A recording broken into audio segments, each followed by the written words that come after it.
Selamat pagi semua. Semoga kita dalam kondisi sehat. Mari kita awali. Assalamualaikum warahmatullahi wabarakatuh. Pada mata kuliah Kependudukan dan Keluarga Berencana kali ini, kita akan membahas mengenai PUP, yaitu pendewasaan usia perkawinan. Sebelum itu, kita telah mempelajari berbagai materi, diantaranya sebelumnya adalah keterampilan diri, bagaimana menjaga keterampilan diri untuk dalam kehidupan sehari-hari bagi remaja. Bahkan juga kita telah mempelajari terkait materi seksualitas, yaitu kita menjaga agar bahwa remaja itu harus no free sex, yaitu menjaga dari seksual atau seks pranikah.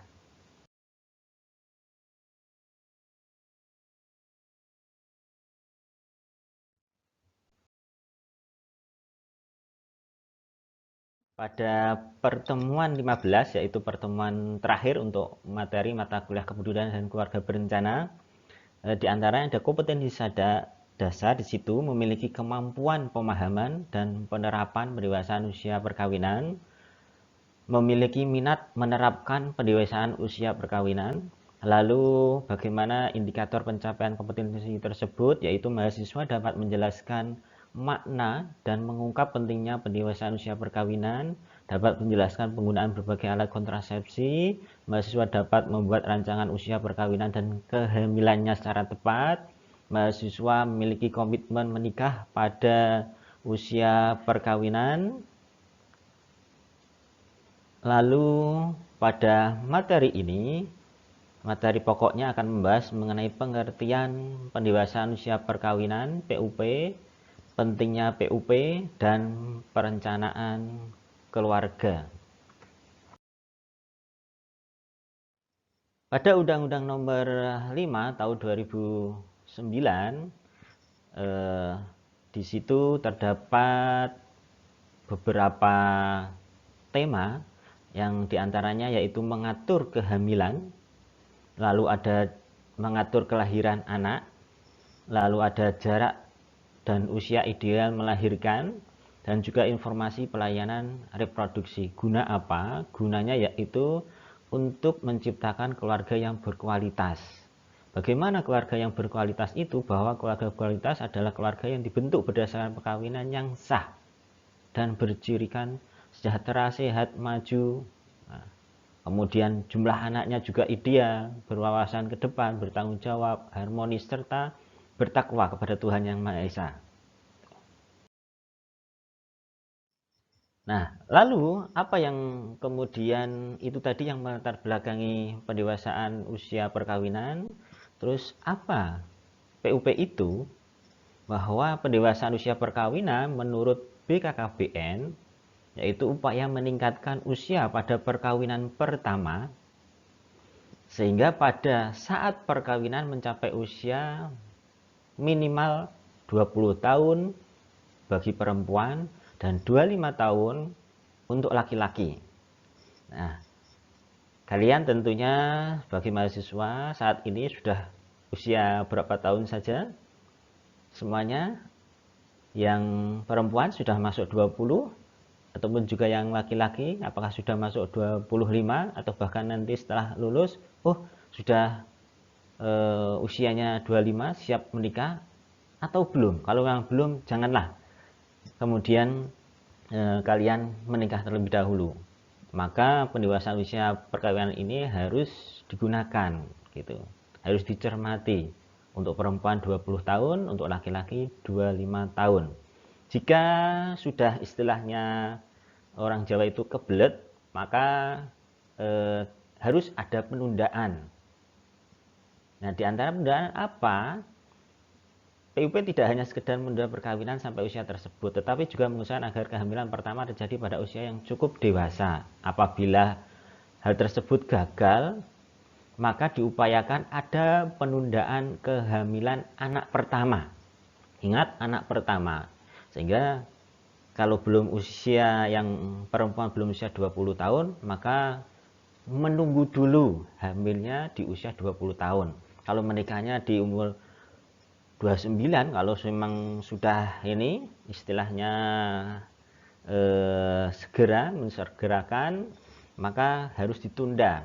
Istilahnya ada bulan madu itu bisa digeser menjadi tahun madu istilahnya. Begitu. Dan apa pentingnya pendewasaan usia perkawinan itu? Di antaranya ada beberapa aspek yang dapat ditinjau, baik dari aspek kesehatan. Mengapa? Dari aspek kesehatan itu terjadinya untuk menanggulangi terjadinya proses kehamilan, yaitu diantaranya ada keguguran atau aborsi. Karena belum siap, maka antara si laki-laki dan perempuan itu meminta untuk diaborsi saja. Nah, ini bisa saja terjadi seperti itu. Lalu preeklamsia dan eklamsia, ada infeksi pada dinding rahim mungkin untuk perempuan karena belum siap dinding rahimnya, sudah hamil. Kemudian bisa saja terjadi anemia, kurang darah. Kemudian juga bayi meninggal dalam kandungan. Bisa saja resiko kanker rahim, ini bagi perempuan. Juga ada resiko saat proses persalinan, saat melahirkan. Bisa saja bayi lahir prematur, lalu kesulitan persalinannya. Berat bayi lahir juga rendah, bahkan tingkat kematian bayi juga tinggi. Gitu.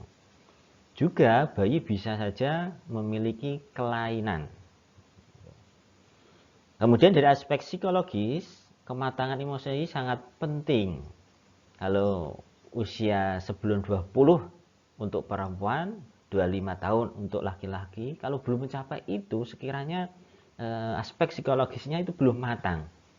Biasa saja antara perempuan dan laki-lakinya, suami istrinya itu sering cekcok, hanya belum dewasa, pemikirannya secara psikologisnya itu belum matang. Nah, kalau cekcok terus, kemudian emosinya sering tidak stabil, bisa saja itu terjadi ke tingkat perceraian. Ini jangan sampai. Berikutnya aspek kependudukan. Dari potensi reproduksi manusia atau wanita itu dimulai dari menstruasi pertama, menarche, dan diakhiri pada menopause. Pada usia yang terbaik untuk perempuan saat hamil itu di usia 20 sampai 29 tahun untuk bereproduksi secara maksimal. Nah, pada usia itu fertilitasnya itu sedang tinggi-tingginya. Nah, yang dampak bisa ini mengakibatkan dari aspek kependudukan, laju pertumbuhan penduduk itu akan tinggi kalau tidak dicermati pendewasaan usia perkawinan ini. Dari aspek ekonomi juga, bahwa terpenuhinya kebutuhan itu ada kebutuhan primer, ada kebutuhan sekunder, ada kebutuhan tersier. Mulai dari kebutuhan primer itu bagaimana kita sudah siap untuk membangun rumah sendiri apa belum dalam keluarga itu, antara perempuan dan laki-lakinya, suami istrinya. Lalu bagaimana kebutuhan sekundernya untuk menciptakan kesehatan di keluarganya tersebut. Begitu pula kebutuhan tersier yang lainnya, gitu, seperti mobil, seperti kendaraan sepeda motor, atau kebutuhan-kebutuhan tersier yang lainnya, barang-barang mewah lainnya. Dari sudut aspek pendidikan, bahwa pendidikan itu sebagai modal untuk kehidupan yang berkualitas. Semakin tinggi pendidikannya, maka bisa ada jaminan bahwa kehidupannya itu juga akan lebih berkualitas. Tapi jika menikah di usia muda, nah, itu kan pendidikannya belum bisa mengenyam pendidikan setinggi-tingginya, gitu. Berikutnya, bagaimana mengondisikan pendewasaan usia perkawinan itu untuk merencanakan keluarga, bahwa perencanaan keluarga itu sebagai kerangka dari program pendewasaan usia perkawinan. Satu yaitu masa menunda perkawinan dan kehamilan. Bagaimana di masa ini bahwa usia di bawah 20 tahun perempuan menikah beresiko seperti yang terjadi saya sampaikan tadi, kesakitan saat hamil, bahkan saat persalinan, bahkan bisa menimbulkan kematian gitu selama proses kehamilan maupun persalinan. Jika menikah kurang dari 20 tahun bagi perempuan dianjurkan menunda kehamilan dengan menunda alat kontrasepsi gitu, bisa dari perempuannya maupun dari laki-lakinya. Yang kedua adalah masa menjarangkan kehamilan. Maksudnya adalah usia perempuan antara 20 sampai 35 tahun itu periode paling baik untuk hamil. Gitu. Dan melahirkan, karena resiko paling rendah bagi ibu dan anak pada usia 20 sampai 35 ini itu merupakan usia bagi ibu yang memiliki resiko kecil gitu. Agar ibu tetap sehat, siap baik fisik maupun batin gitu. Juga anak atau bayi juga akan bisa dilahirkan secara normal gitu. Itu merupakan jarak ideal kehamilannya di antara 20 sampai 35 tahun itu adalah 5 tahun. Nah, kalau di program KB itu adalah 2 anak cukup, nah, maka bisa itu antara usia 20 sampai 35 tahun masing-masing menjarangkan 5 tahun itu jarak anak satu dengan anak kedua. Yang ketiga adalah masa mengakhiri kehamilan. Nah, jelas masa mengakhiri kehamilan ini harus penting. Mengapa? Karena bagi perempuan kalau di usia tersebut masih juga hamil, ini resikonya akan besar. Karena di usia itu perempuan secara fisik itu sudah lemah, kandungannya pun juga akan lemah, resikonya akan lebih besar gitu. Ini adalah ketiga masa yang harus diperhatikan. Gambarannya seperti ini. Untuk bagiannya agar lebih mudah, ada fase menunda kehamilan, yaitu usia sebelum 20 tahun, fase tidak hamil lagi, yaitu di atas 35 tahun. Ini fase menjarangkan kehamilan, menikah serta melahirkan anak di usia ini 20 sampai 35 tahun. Ini yang ideal. Lalu saat fase-fase masing-masing fase itu ada fase menunda kehamilan, yaitu sebelum 20 tahun memasuki usia 20 tahun bagi perempuan, maka harus menggunakan alat kontrasepsi. Di antaranya ada kondom, pil, IUD, lalu metode sederhana, implan, dan suntikan. Sedangkan pada fase menjarangkan kehamilan tadi 5 tahunan, maka bisa menggunakan alat kontrasepsi, IUD, suntikan, pil, implan, metode sederhana. Lalu fase yang ketiga tidak hamil lagi, ini untuk baik alat kontrasepsi bisa dipakai oleh istri atau suami. Ada steril, IUD, komplan, suntikan, metode sederhana, pil. Nah, dari masing-masing alat kontrasepsi ini silahkan mahasiswa menjelaskan sedemikian mungkin bagaimana masing-masing alat kontrasepsi itu penggunaannya, seperti apa alat kontrasepsi masing-masing itu, lalu sertakan pula referensinya. Yang kedua, buat rancangan usia perkawinan dan kehamilan, usia berapa akan menikah dan usia berapa akan punya. Maka materi ini kita akhiri, cukup sekian. Mari 2 anak lebih baik ini benar-benar kita laksanakan.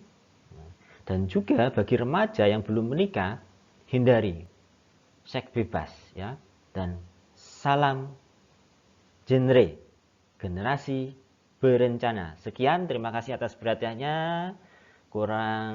Segala kekurangannya mohon dimaafkan. Kita akan berjumpa pada materi-materi yang lainnya dan bisa mengunjungi YouTube Mu'arifuddin. Salam, terima kasih, dan wassalamualaikum warahmatullahi wabarakatuh. Assalamualaikum warahmatullahi wabarakatuh.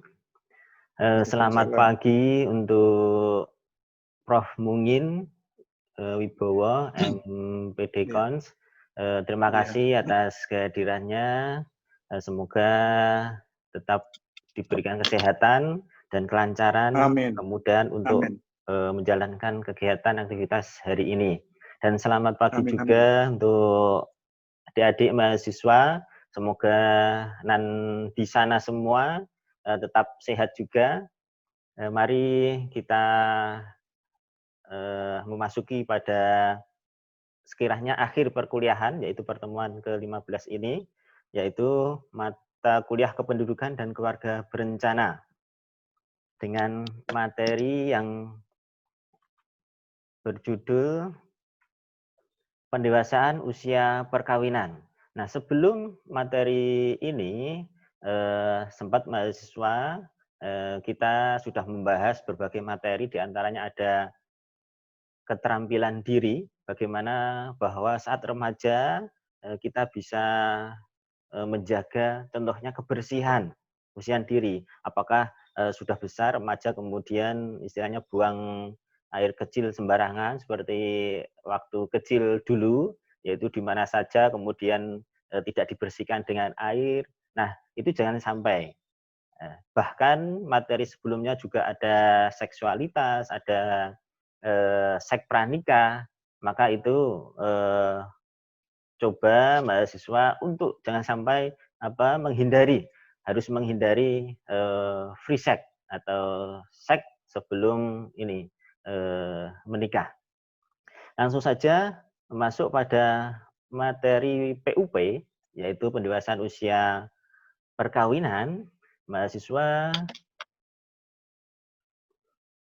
diajak bahwa pada materi kali ini, yaitu indikator pencapaian kompetensi, mahasiswa dapat menjelaskan makna dan mengungkap pentingnya pendewasaan usia perkawinan. Mahasiswa juga bisa menjelaskan penggunaan berbagai alat kontrasepsi, dapat membuat rancangan usia perkawinan dan kehamilannya secara tepat, dan juga mahasiswa memiliki komitmen menikah pada usia yang tepat, yaitu usia nanti pendewasaan usia perkawinan itu sendiri. Materi yang akan tersampaikan pada materi pendewasaan usia perkawinan ini yaitu ada pengertian, ada pentingnya, dan bagaimana merencanakan keluarga. Bahwa pendewasaan usia perkawinan ini dilatar belakangi dengan Undang-Undang Nomor 5 Tahun 2009, yaitu di dalamnya ada mengatur bagaimana kehamilan itu, lalu mengatur kelahiran anak, mengatur jarak usia ideal melahirkan, dan tentunya bahwa masyarakat pada usia remaja juga dapat memberikan atau mendapatkan informasi tentang pelayanan reproduksi.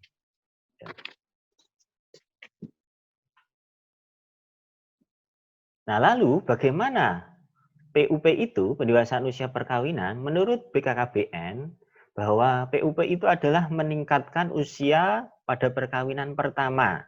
Untuk perempuan usianya adalah 20 tahun, sedangkan yang laki-laki adalah 25 tahun. Nah, ini bagi adik-adik mahasiswa saat ini usianya sudah berapa, maka bisa diperkirakan nantinya saat menikah, sudahkah cukup? Untuk yang perempuan sudah cukup 20 apa belum? Yang laki-laki sudah cukup 25 apa belum? Jika belum, maka bisa adik-adik mahasiswa tunda sampai batas usia tersebut gitu. kalau memang terpaksa mungkin dari orang tua atau bagaimana, itu maka harus ada ini, diupayakan menunda, terutama bagi sang istri, menunda kehamilan untuk anak pertama. Mengapa harus menunda? Karena begini, bagaimana pentingnya pendewasaan usia perkawinan itu dari berbagai tinjauan aspek, mulai dari aspek kesehatan, bahwa di aspek kesehatan ini, terutama untuk perempuan, itu bisa saja terjadi resiko-resiko. Ada resiko kehamilan. Nah, resiko kehamilan ini diantaranya ada keguguran atau aborsi. Mungkin antara suami istri karena tingkat kedewasaannya belum matang, belum mencapai usia 20 dan 25 tahun, itu akhirnya belum siap, maka kehamilannya harus diaborsi gitu. Lalu juga ada preeklamasia dan eklamsia. Ada juga infeksi. Nah, bagi perempuan atau istri yang hamil kemudian kandungannya belum siap, maka ini bisa terjadi infeksi juga. Lalu ada anemia, kurang darah. Berikutnya juga ada bisa saja bahwa bayi itu bisa meninggal dalam kandungan. Karena janin itu belum mendapatkan asumsi yang baik karena faktor ibunya belum siap. Gitu. Lalu juga ada resiko kanker rahim. Ini bahayanya, terutama bagi wanita, bagi perempuan yang kemudian belum saatnya hamil, maka bisa juga terjadi kanker rahim.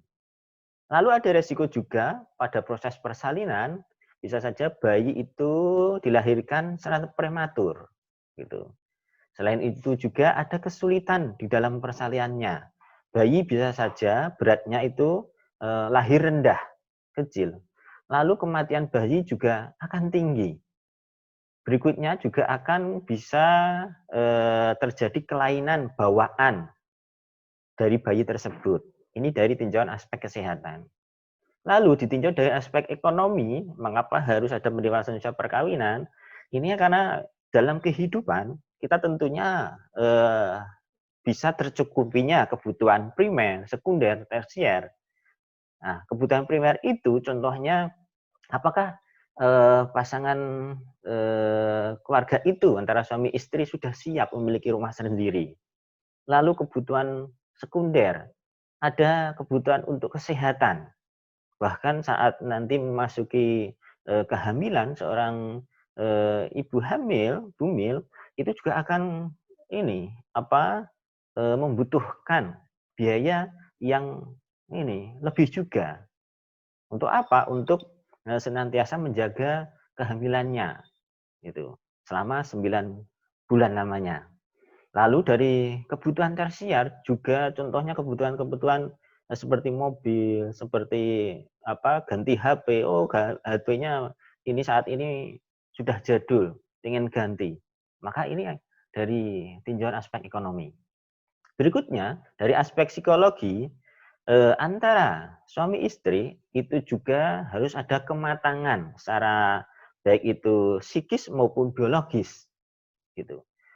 Nah, dari aspek psikologis ini, jika pernikahannya itu belum pada masa usia tadi, itu kematangan emosinya itu masih belum stabil. Nah, bisa diperkirakan terjadi pertengkaran-pertengkaran gitu. Yang mana bahwa pertengkaran itu akan menimbulkan perceraian antara suami istri.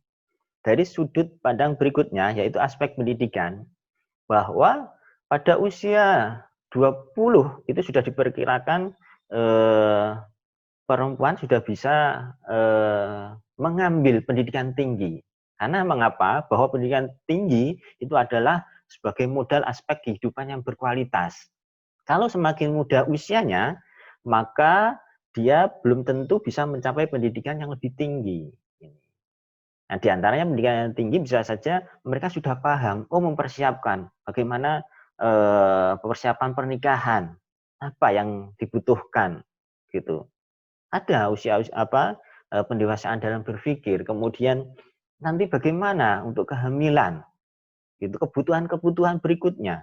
Ini dari tinjauan aspek kependudukan bahwa potensi reproduksi wanita itu dimulai dari menstruasi pertama yaitu menarche dan diakhiri pada masa menopause gitu. Yaitu pada rentang usia ini dikatakan reproduksinya tinggi yaitu usia 20 sampai 29 tahun. Ini tinggi-tingginya fertilitas bagi wanita gitu. Nah, dari dampak tersebut, maka laju pertumbuhan penduduk itu bisa saja tidak terkendalikan. Ini dari aspek pendudukan. Ini diantaranya beberapa aspek, maka pentingnya pendewasaan usia perkawinan itu harus diperhatikan. Lalu, dari aspek tersebut, perlu kita merencanakan keluarga, bahwa perencanaan keluarga itu adalah kerangka dari program pendewasaan usia perkawinan, yaitu dengan 3 masa ini. Satu, yaitu masa menunda perkawinan dan kehamilan. Pada masa ini, usia di bawah 20 tahun bagi perempuan, jika sudah menikah, ini akan beresiko seperti tadi, karena belum siap kandungannya mungkin. Maka dalam rentang kehamilannya itu pasti akan mengalami kesakitan atau bahkan kematian selama proses kehamilan dan persalinannya gitu. Nah, jika menikah kurang dari 20 tahun bagi perempuan, ini dianjurkan untuk menunda kehamilan, yaitu dengan menggunakan alat kontrasepsi gitu. Baik perempuannya, istrinya maupun suaminya gitu. Bisa salah satu. Berikutnya adalah yang kedua adalah masa menjarangkan kehamilan.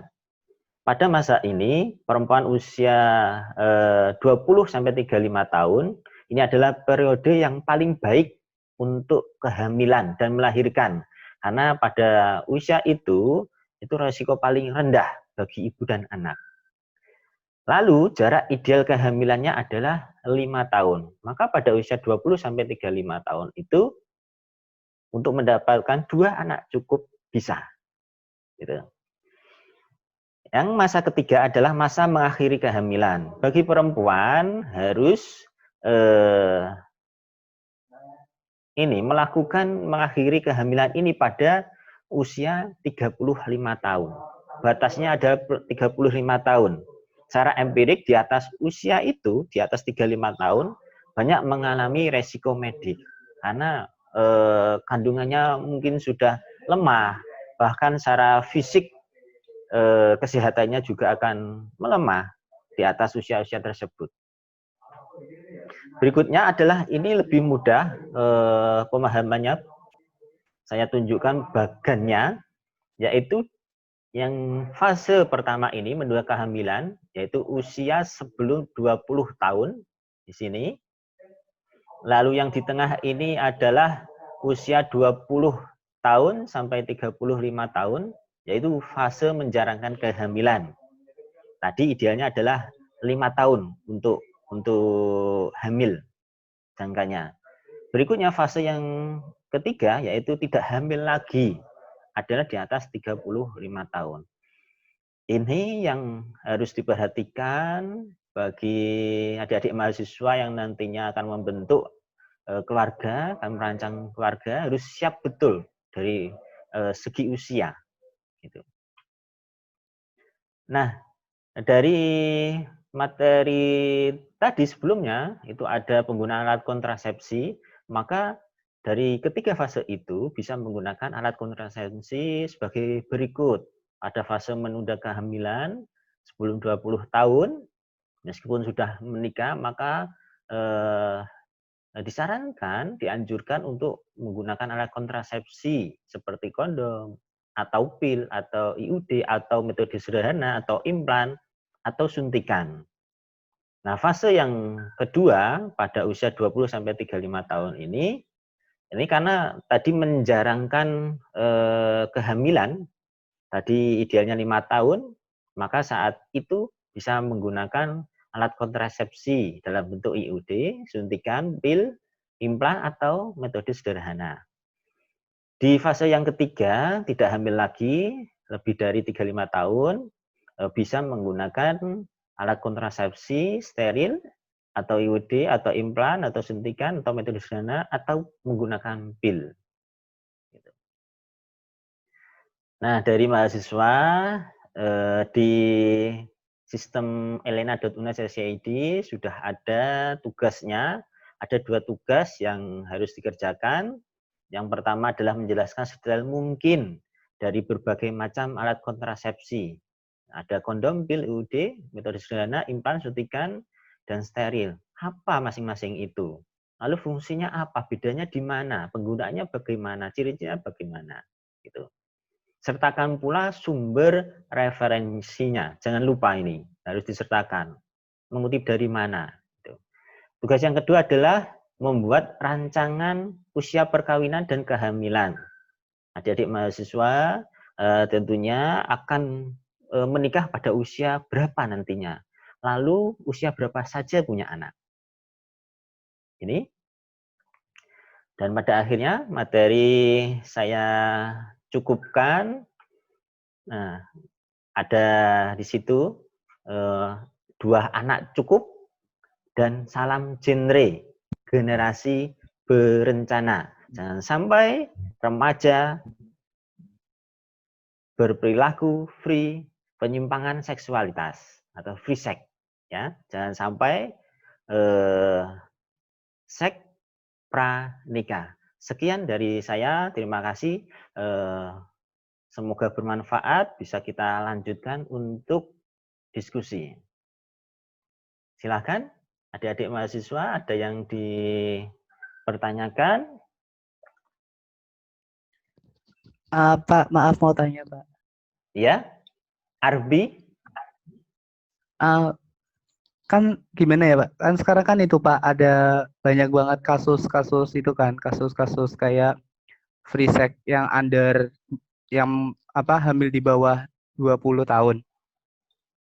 Ya, ada. Terus Nah, bagaimana?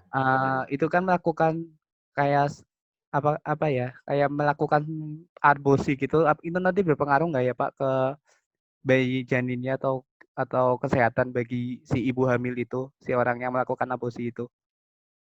Ya, pertanyaan yang bagus, bahwa tadi sudah saya sebutkan usia ideal untuk perempuan adalah 20 tahun dan laki-laki minimal 25 tahun, maka itu adalah usia ideal. Sebelum itu, maka bisa terjadi resiko tadi, terutama dampaknya yang paling banyak, yang paling besar itu pada perempuan, pada ibu, sampai terjadi kehamilan. Bahkan ada resiko tadi sampaikan aborsi. Saat aborsi itu tentunya istilahnya kita sebagai orang yang beragama, kemudian istilahnya itu kan membunuh.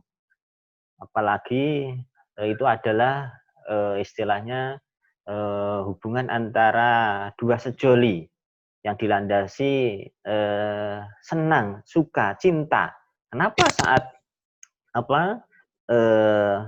kemudian terjadi kehamilan kok harus diaborsi? Gitu. Itu kan sangat disayangkan. Gitu. Kalau sudah saling cinta ya sudah dilanjutkan saja menikah. Mungkin memang banyak juga kasus ini hamil di luar nikah juga banyak. Tetapi kemudian baiknya mereka segera mungkin untuk menikah. Gitu. Itu banyak terjadi juga. Bahkan di lingkungan kita mungkin itu ya ini. Maka materi seperti ini sebagai mahasiswa PLS tidaknya nanti saat KKN ini bisa disebarluaskan gitu. Memberikan edukasi kepada masyarakat. Ya, itu Mas Arbi, terima kasih. Ada yang lainnya silahkan. Mohon maaf karena ini nanti kita batasi. Ini sudah saya rekam maksimal 25 menit. Karena kalau lebih dari itu nanti videonya juga terlalu besar. Baik, Pak. Terima kasih. Ada satu lagi coba.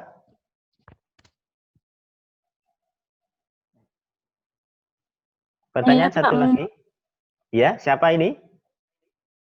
Anggraheni Gardika. Oh ya, silakan Anggreni. Mau tanya Pak, setahu saya usia emosional seseorang itu kan tidak mempengaruhi usia nominal kelahiran kita ya Pak. Lalu bagaimana mengatasinya? Baik, bahwa usia itu juga mempengaruhi kematangan dari setiap individu, gitu. Apalagi perkembangan kematangan ini bagi perempuan itu sangat banyak sekali. Maka itu juga harus diperhatikan. Terutama kalau pada usia sebelum itu sudah menikah, seperti yang tadi saya sampaikan, kematangan dari sisi fisik, biologi, psikis, itu akan sangat mempengaruhi dalam kehidupan. Gitu. Ya, bagaimana tanggapannya, Anggraheni? Oh iya Pak, sudah. Baik, sekiranya demikian. Terima kasih Prof. Mungin Wibowo.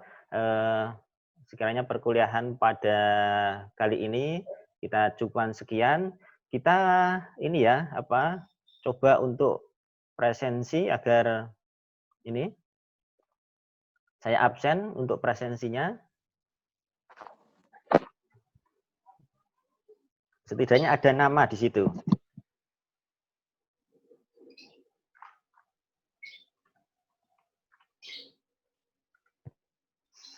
1, 2.